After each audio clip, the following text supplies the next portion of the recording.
Are you looking for a new job or interested in leveling up? Job Search Radio is your go-to resource for insider tips on job hunting and growing your career.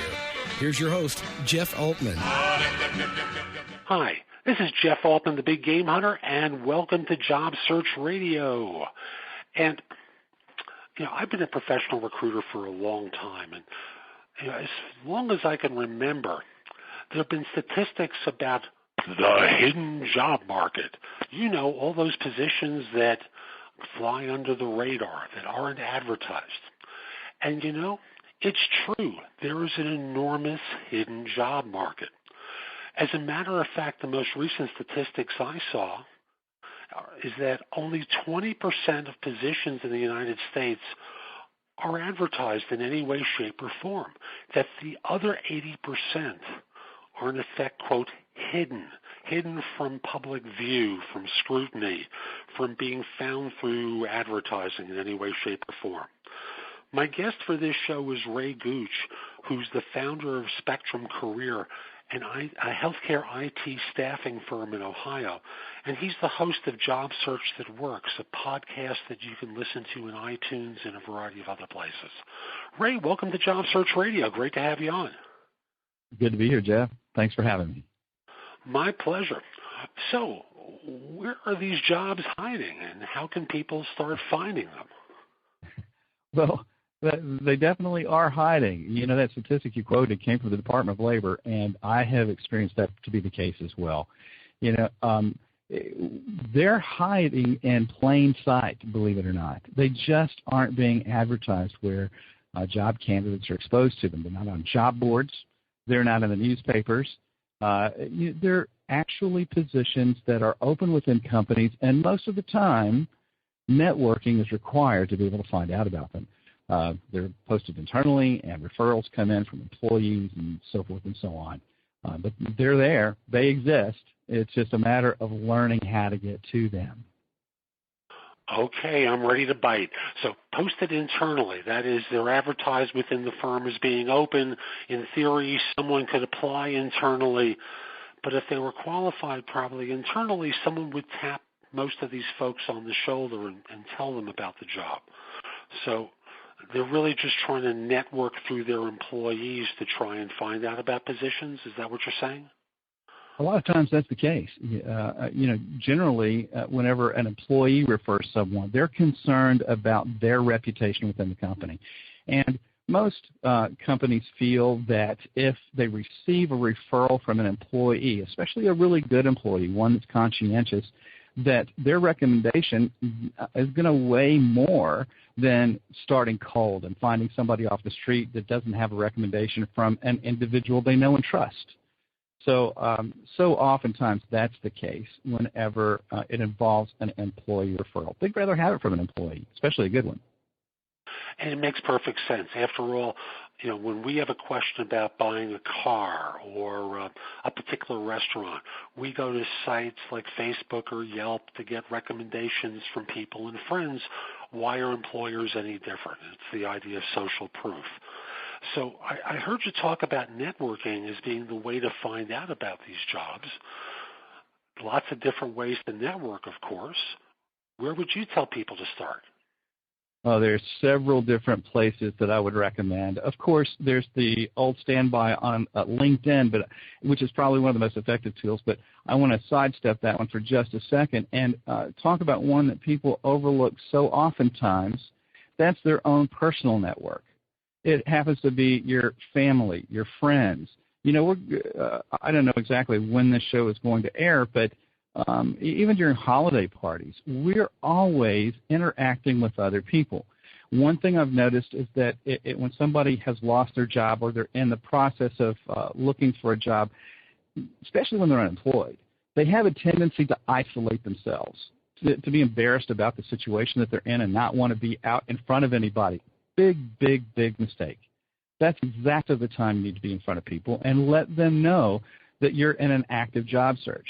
There are going to be people that are going to be helping you out, at holiday parties, at church, at volunteer organizations. It's simply a matter of making sure that you frame your search in a manner that does not come across negatively.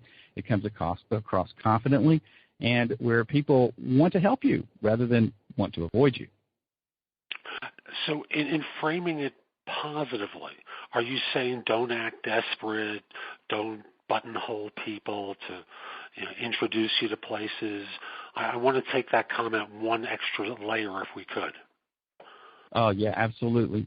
So oftentimes we'll lead with, well, I lost my job, or I've been unemployed for 6 months, or I just got caught up in a layoff.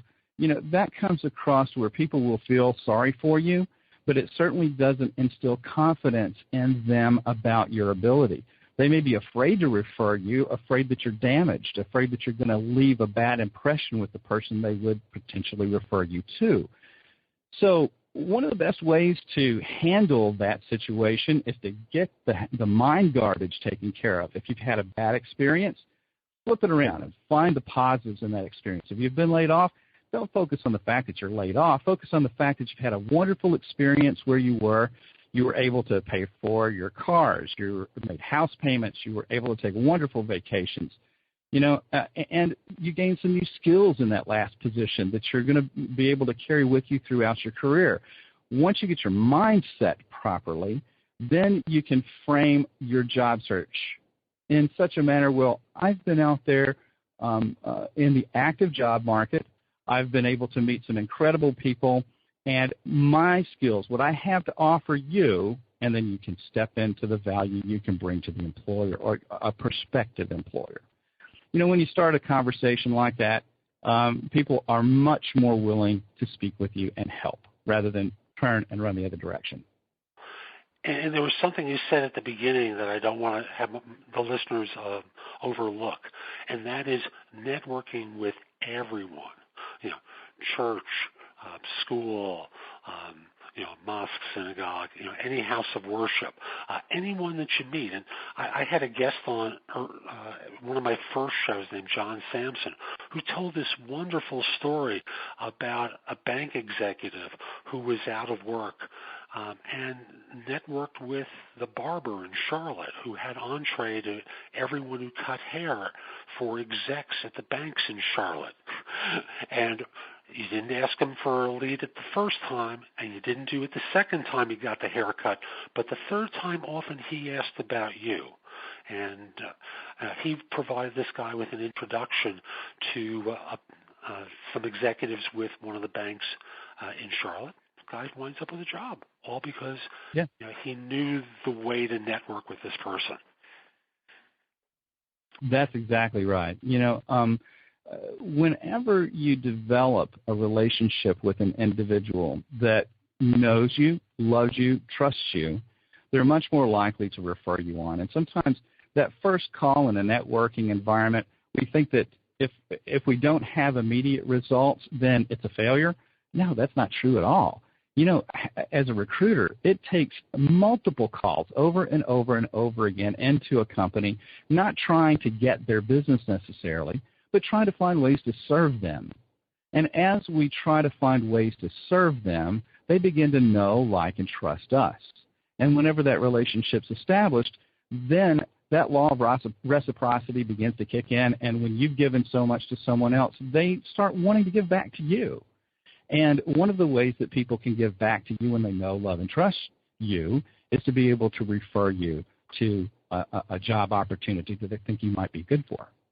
So, everybody in your sphere of influence, whether it happens to be the person you're sitting next to at church or synagogue, or the person that you happen to be standing next to in the line at the grocery store, it doesn't matter. Every single person you come into contact with is a potential lead. You never know if they're a VP of development with a local organization. You have oftentimes don't even know the people that you worship with. They may sit on boards of directors with organizations that can open up doors that would just blow your mind.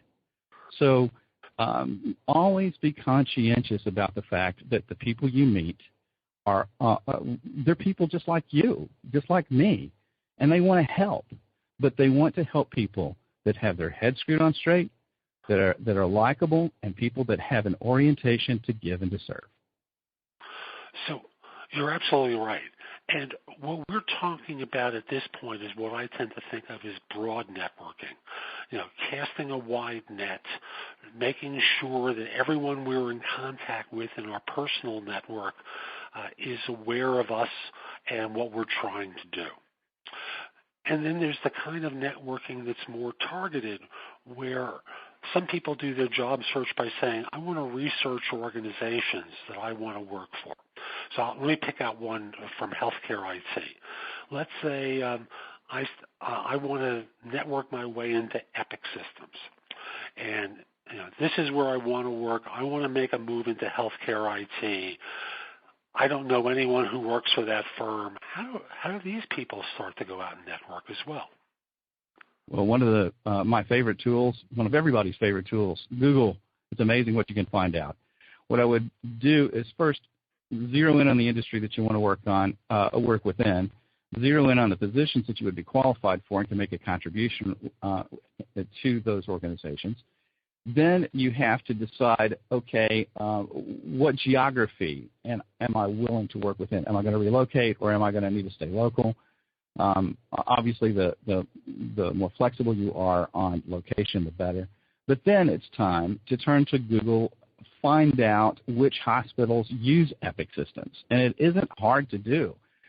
There are news articles all the time flying through Google. You can set up a Google alert and simply combine the geographic locations, the names of the cities, along with Epic, and you'll start getting results. There will be articles, there will be job postings, all sorts of things that you will find.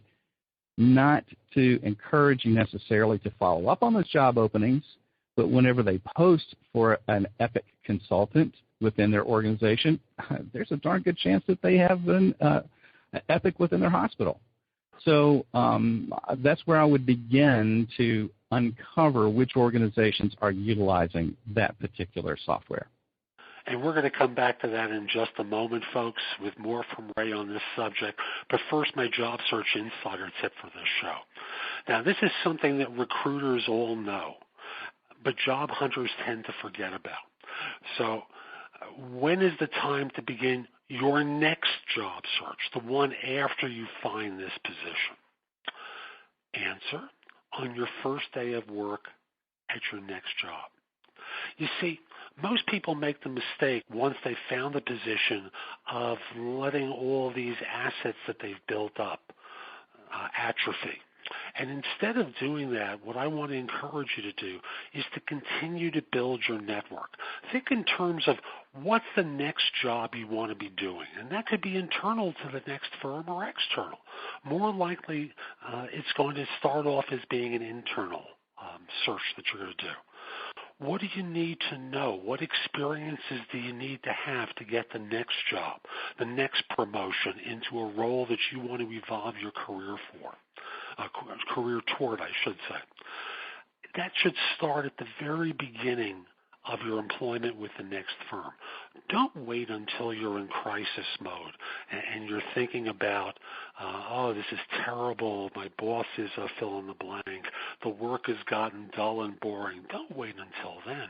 Be proactive and think as the CEO of your own firm would, where you're responsible for your career, not your employer. So that's my tip for this show. Let's come back to Ray now and continue where we left off. So they've now found that this particular hospital is using Epic, for example. And folks, of course, this could be anything. I just chose Epic because I knew that would be something that Ray would be very familiar with. What does someone do now? We know that these 25 hospitals within the geographic area use Epic. What should someone do to find someone within that firm to network with? Well, one of my favorite tools is one that's available for free at the public library. Most of the time, it's going to require a metro library. It's a subscription to Reference USA. And it's a little tricky sometimes finding a library close to you that may have a subscription for it, but if you'd like, I can provide a link that will take them directly to a little tutorial on how to find a library that provides it. You can actually do that search from home. It is a database of companies all across the nation, and you can sort by the name of the company. You can find them by geography. You can find them by standard industrial code. And one of the things I love is so many of the records in that database have the names of the board directors. They have senior management within organizations. They'll have IT managers within those organizations a lot of times listed. It gives phone numbers. It gives credit ratings for the company so that you'll know that you're considering going to work for one that can pay your paycheck. But it's an excellent resource to actually get the names of individuals inside the organization. Now, another great way to do that is to turn to LinkedIn and type in the name of the company that you are considering going to work for. And then you can type in the area specialization, whether it's IT or whether it happens to be Epic, and you will find listed on profiles all over LinkedIn terms that will match what you're looking for. And it's not the best thing to just approach them directly necessarily or to find an individual to introduce you to this person. One of the ways I love to establish relationship with these people is take a look at the groups inside LinkedIn that they participate in. Join that group if you're not already a part of it, and begin contributing to the conversation. That will lead to an instant introduction to anybody that you want to speak with that's a part of that group so oftentimes. So it's a matter of being strategic in the method you use to get in touch with the people inside that organization. Now, I generally recommend for people that I'm coaching to begin at the peer level. Even though they can't hire, you can establish a relationship and get to know some people within that organization, and they'll begin to refer you up the chain a lot of times. The other strategy for someone who is in more of an executive role and they're changing careers, as far up the ladder as you possibly can. Get as close to the top and let them refer you down, especially when it comes to referring you to HR to apply. That's the best way. I would avoid applying through the job boards if at all possible. Use the posting online to be able to be introduced to the hiring manager by you picking up the telephone and finding out who actually the person is inside the organization. Another great way to do it, by the way, simply pick up the phone and ask who heads up that department. They may not let you through immediately, but you know who it is. Right, and you may get deflected to what is called human resources, where you're going to be told to apply for an applicant tracking system. You politely say thank you very much, ignore the request, because applying for through the applicant tracking system puts you in a position where you're just another commodity in their systems. Always try to get through to a human being. Never try and let the technology be the source of the referral. Because what they're doing is managing their human resources. They're not necessarily serving you at that point. They're dealing with government reporting requirements. They're not necessarily trying to fill a position in that manner. After all, when you stop and think about it, who's likely to be looking at those resumes? Is it initially the hiring manager or a screener within the office? Not even, it's often not even the HR person who's trying to fill that position. They may have a filter before the HR person looking at it, who more often than not is afraid of making a mistake. And thus, if they have a question, they don't call. All they do is they hit the delete key or the reject key, and they go on to the next one because they don't want to fear making a mistake. So I agree. Picking up the phone and making a phone call, that's what we as recruiters do. We try and network our way to a hiring manager that we believe is hiring, introduce ourselves, mentioning a referral that we had, or have a referral introduce us so the hiring manager calls us, which is the best. So absolutely. I know there's lots more, and I don't want us to be purely on this subject. What other ways – I'm sorry. You were mentioning that Reference USA, you would have a link to that. Folks, I'll have that in the show notes later on so that if you want to find out how to connect with Reference USA, it'll be available to you. What other ways can people tap into the hidden market? Well, one of the most effective ways, of course, I believe, is deciding which companies you should be working for and beginning to find a way to network into those organizations. That is about 86% effective in finding a position. If you're relying on job boards, that's about 7 to 10% effective for finding a position. And I'm a real believer in applying your time and your effort toward the things that are the most effective.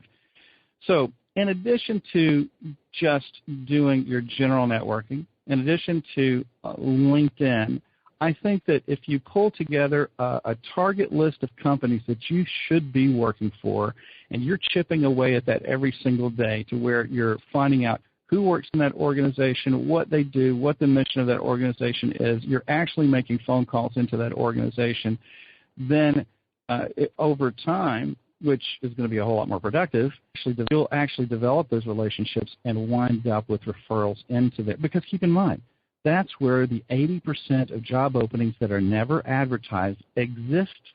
It's not on the job boards. It's with the people inside organizations. They have needs. They're constantly hiring. They're constantly looking for people. And 80% of every opening in this country is going to be found by picking up the phone, calling, or going to association meetings, or going to, instead of career fairs, I really like if you can get a hold of trade shows. The reason I say that is because job fairs so oftentimes are manned by human resource professionals. You go to trade shows, they're usually manned by sales professionals within their organization. And what do sales professionals love to do? They love to talk.